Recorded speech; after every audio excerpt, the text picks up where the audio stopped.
So today we have found out the Conservatives have elected a new leader in Kemi Badenoch.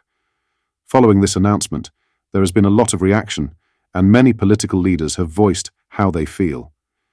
In today's video, we will check out what Farage has said in an announcement, as he believes this will be massive and game-changing for reform. We will discuss this in today's video, whilst also going over all of the latest news from up and down the country.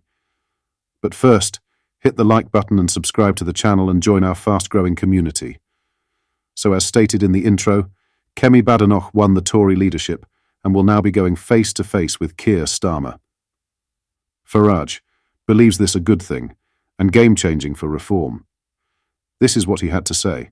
So as projected, and indeed delivered, Kemi Badenoch is the leader of His Majesty's loyal opposition, which means the Conservative Party have turned their backs on the idea of leaving the ECHR because that's what Generic stood for. What you're going to get with Kemi Badenoch is more of the same. Pretty much exactly the same as the last 14 years. I've got to tell you, one thing they don't understand, it isn't that the individuals, the Conservative brand is broken. Tories have chosen. They've chosen Kemi Badenoch over Robert Generic. What that means is the Conservative Party is now committed to staying in the ECHR, which means we can't deport foreign criminals, and they will never, ever stop the votes. So if you voted Generic or wanted Generic to win, you now realise the direction of the Conservative Party. It is now time to join reform. Do it. Following this, Reform posted this video on X captioned, "Who is the real Kemi Badenoch? Find out for yourself." Have a watch. Well, welcome Kemi to the stage.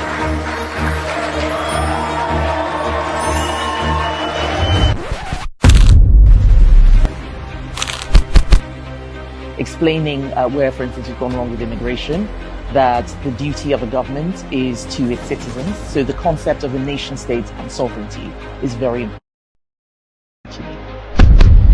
I'd like to thank the Home Secretary for removing the annual limits on work visas and also on international students, both of which I lobbied for. At the moment, in a bid for no trade between the US and the UK.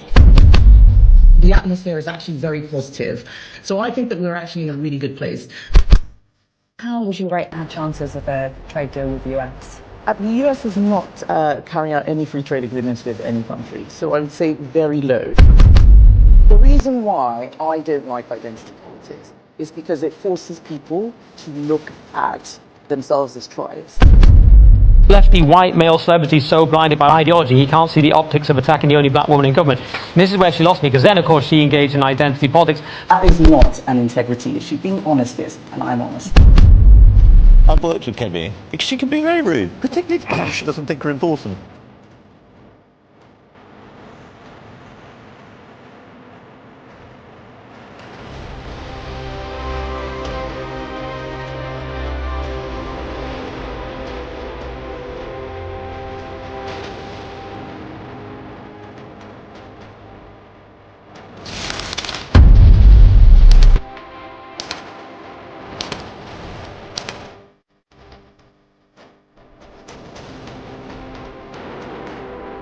What are your thoughts on Kemi, and do you think this is a big boost for reform?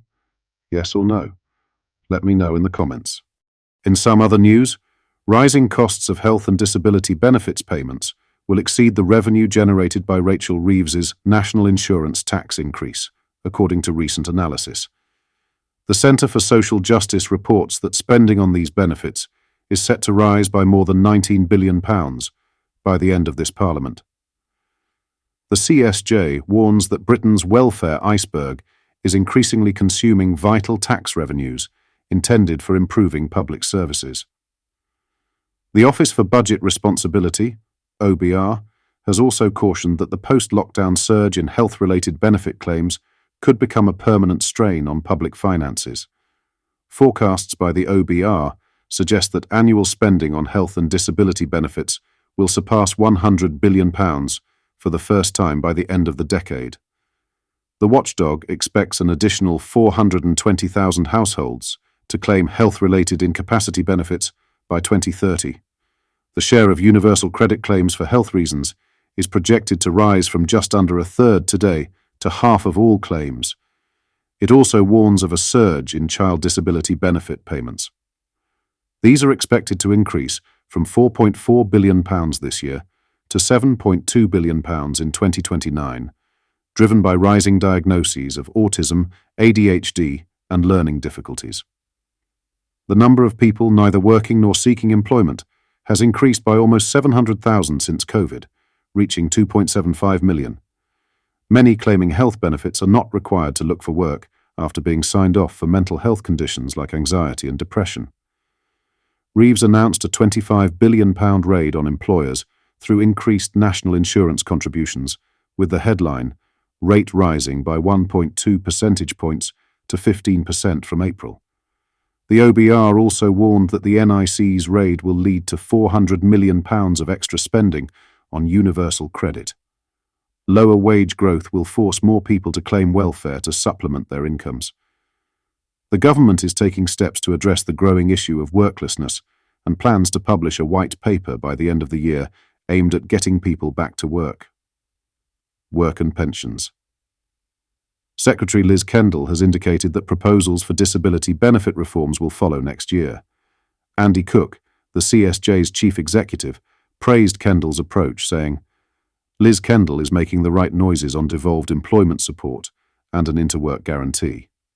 However, Cook warned that radical action is needed to address the epidemic of long-term sickness and economic inactivity.